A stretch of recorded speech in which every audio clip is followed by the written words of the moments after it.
Hey everyone, and welcome. Today we are going to break down how to write a really powerful argumentative essay, step by step. And to make it super clear, we'll use a classic debate as our example.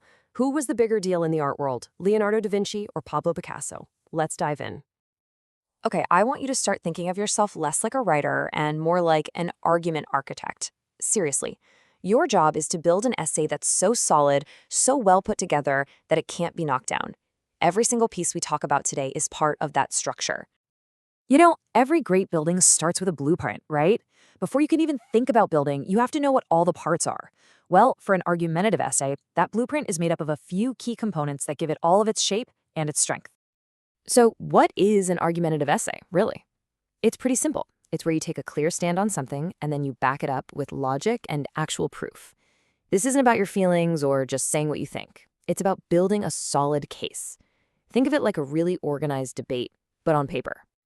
Now, these are basically your building materials. These are the 5 parts you absolutely need for any strong argument. The claim, that's your foundation. The reasons are like your support beams. The evidence, well, that's your bricks and mortar. And the counterclaim and rebuttal, that's how you stress test the whole thing to make sure it's solid.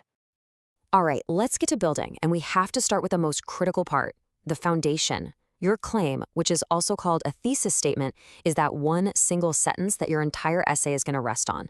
If it's weak, the whole thing just crumbles. And this shows you the difference perfectly. A weak foundation is just a fact. Leonardo da Vinci was a Renaissance painter. Okay, you can't argue with that, so there's really nothing to build. But a strong foundation, that takes a stand. It's something people could disagree with. Saying he shaped the art world more than anyone else by mixing science and art, now that is a foundation you can build an entire essay on. Okay, so our foundation is poured. Now we need our building blocks. In an essay, those blocks are your evidence. Without solid evidence, your argument is just an empty frame. Evidence is what gives it substance, makes it believable, and gives it real strength. So, what do these building blocks look like? Well, they come in a few key types. You've got hard facts that can be proven, specific examples that really show your point, and of course, direct quotes from experts or other reliable sources that have your back.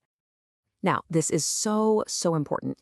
You can't just dump a pile of bricks on the ground and call it a wall, right? Same thing here. You can't just drop a quote into your paragraph and expect it to do the work for you. You are the builder. You have to connect that evidence back to your main argument and explain exactly why it matters. Now, we're finally ready to build the walls of our argument. And in an essay, those walls are your body paragraphs. The absolute best way to make sure those walls are built straight and strong is a handy little method called peel. I want you to think of peel as your 4-step technique for every single paragraph. First, you make your point. That's the main idea. Then you bring in the evidence to support it. Next, and this is the part people forget, comes the explanation, where you break down that evidence. And finally, you link it all back to your main claim, reminding your reader how this paragraph supports the whole building. A good architect doesn't just hope their building is strong. They actually stress test it. In writing, that stress test is called the counterclaim and rebuttal. This is where you prove that your argument can handle different points of view. And what's cool is, it actually makes your own argument even stronger. Let's just get these terms straight. The counterclaim is you, fairly admitting what the other side might say. Some people argue that. Then the rebuttal is your smart, evidence-based comeback. It's where you say, but my position is actually stronger because. And this is a perfect example of how that's done. See the move? First, you acknowledge Picasso's big impact with Cubism. That's the counterclaim. But then you pivot right back with your rebuttal, arguing that Leonardo's work was even more foundational. You didn't just ignore the other side. You actually used it to prove why your point is more powerful. All right, the main structure is built. Now it's time for the final inspection and all those finishing touches. This means you need an inviting entryway, that's your introduction, a memorable exit, your conclusion, and of course, a full quality check, which we call revision.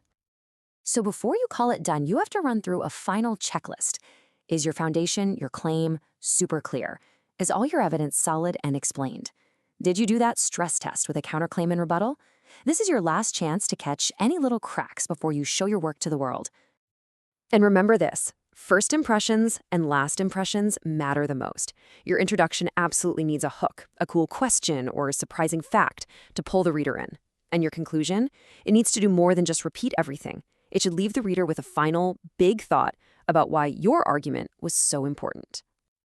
So there you have it. You've got the blueprint, you've got the materials, and you've got the techniques. You are officially an argument architect, and you're ready to build something that's clear, logical, and really persuasive.